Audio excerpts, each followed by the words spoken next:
agency, the fourth fundamental property of a mind, kicks in at the point that you have to make a decision.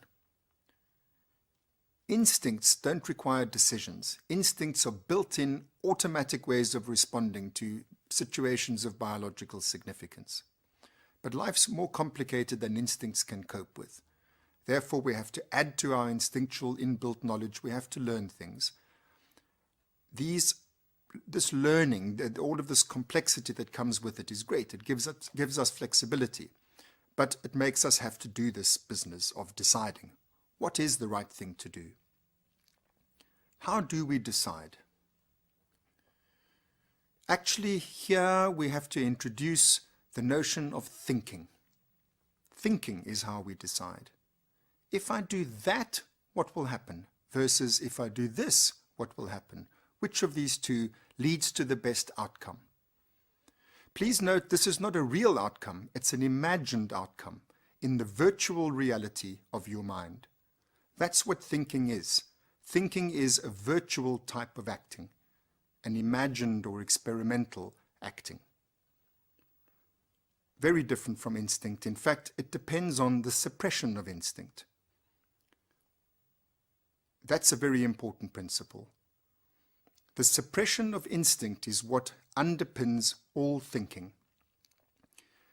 Physiologically speaking, we refer to inhibition as what enables us to not have to act in a compulsive, instinctual fashion.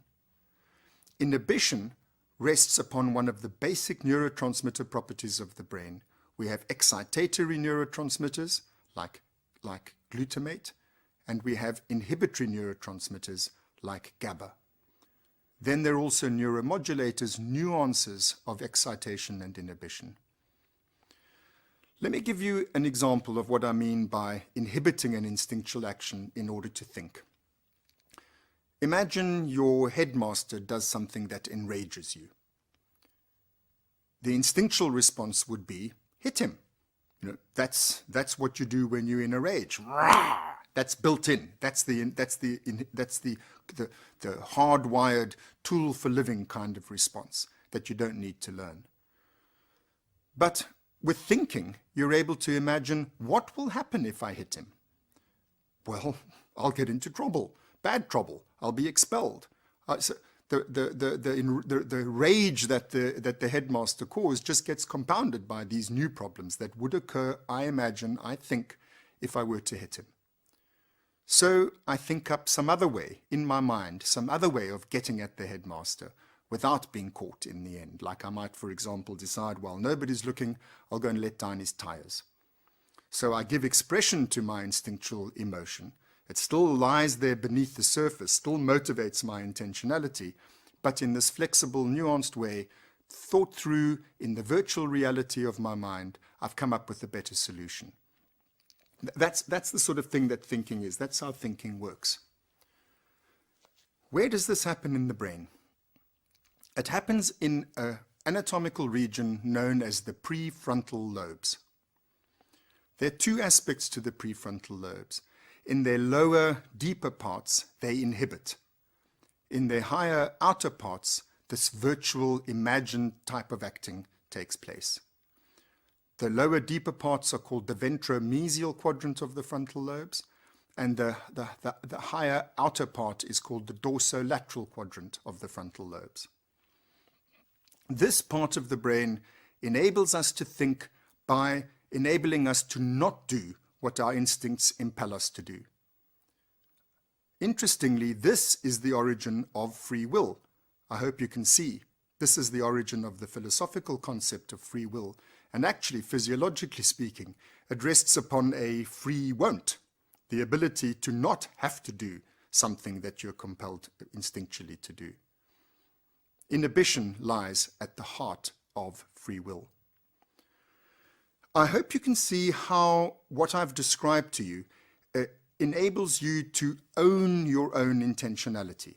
I won't do that. I'm thinking about all the outcomes. I've realized these are bad ones. This is the best one. I choose to do this thing. It's this concept of the ownership of your own intentionality that's absolutely at the heart of the philosophical concept of agency. This is my intentionality. That property of agency, of ownership, applies not only to the intentionality, it applies also to the consciousness and to the subjectivity. I am the subject of my mind. These conscious experiences belong to me. Can you see that in what I'm saying, I'm introducing a new and also very important aspect of the concept of agency, which is that it involves reflexivity, the ability to look back upon yourself, to be aware of your own awareness, to be aware of your own subjectivity, to be aware of your own intentionality. This requires you to see yourself as an object.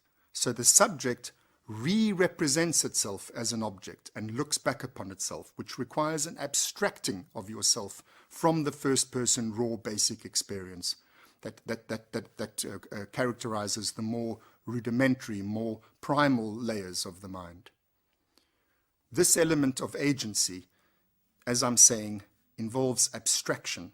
And our way of abstracting, the best tool we have for abstracting, is language. Language isn't only a tool for communicating, it's a tool for thinking with, and it lies at the heart of agency, of human agency. Indeed, the very idea of a me or an I is an abstraction, the vehicle of which is language.